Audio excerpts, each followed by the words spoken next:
I am a student at the Stieglitz Academy, and as an artist I find it useful not only to do this, but also to do that.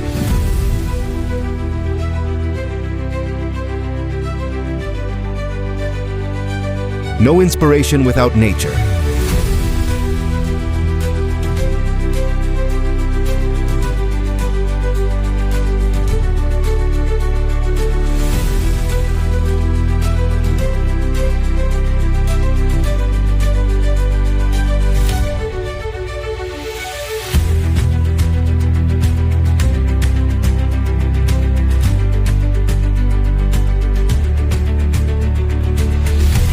No masterpiece without a full soul.